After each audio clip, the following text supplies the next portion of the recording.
Good morning leaders. నా పేరు సంతోష్ కడార్ల. నేను మెట్పల్లిలో ఉంటాను. నేషనల్ ట్రిప్లో భాగంగా ఈరోజు మేము మైసూర్కి వచ్చాము. 2 days ట్రైనింగ్లో ఉంది. 2 days ట్రైనింగ్లో మాకు సుబ్బయ్య శెట్టి గారు, మహాగురువు సుబ్బయ్య శెట్టి గారు మనకు ట్రైనింగ్ ఇవ్వడం జరిగింది. ఆ ట్రైనింగ్లో మేము బిఫోర్ మైసూర్, ఆఫ్టర్ మైసూర్గా మారిపోయాము. ఈ మైసూర్ రావడానికి ముఖ్య ఉద్దేశం ఏంటంటే, తెలుసుకున్న విషయం ఏంటంటే, నా ఫ్యామిలీని నేను ఎలా ముందుకు తీసుకుపోవాలని చెప్పేసి చాలా ఎక్సలెంట్గా ట్రైనింగ్ ఇచ్చారు. జీవితం ఎవరి కోసం, ఎవరి బాధ్యత, ఎవరి జీవితంలో ముందుకెళ్తున్నారని ట్రైనింగ్ ఇచ్చారు.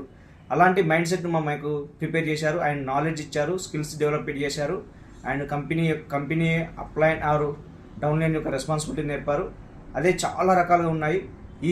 ఇందులో సక్సెస్ కావాలంటే మీరు ఒక్కసారైనా నేషనల్ ట్రిప్కు రావాలా, మైసూర్ దగ్గర ట్రైనింగ్ తీసుకోవాలా. మీరు ఒక్కసారి వస్తే ప్రతిసారి రావాల్సుకుంటారు. ఎందుకంటే నేను చాలా మందికి చెప్పాను, మైసూర్ ట్రిప్కి వెళ్దాం రండి అంటే చాలామంది నాకు అవసరం లేదు, నాకు చాలా నాలెడ్జ్ ఉంది అనుకున్నారు. మనకున్న నాలెడ్జ్ నథింగ్. ఇక్కడికి వచ్చిన తర్వాత 1000 కాదు, 200 కాదు, 100 and 200%, 1000% మన నాలెడ్జ్ మారిపోతుంది. అండ్ మన లైఫ్లో మారుతాయని నాకు నమ్మకం పెరిగింది. ఇప్పుడు మేము చెప్తున్నాము, మళ్ళీ 1 year లోపల మా యొక్క చెక్స్ అండ్ మా ఇన్కమ్స్ అండ్ మా యొక్క లైఫ్ స్టైల్ చాలా మారబోతుంది. కంపల్సరీ మీరు కూడా లైఫ్లో టైం దొరికితే మైసూర్ ట్రిప్కు రండి, మీ భవిష్యత్తు మార్చుకోండి. Thank you. Wish you wealth.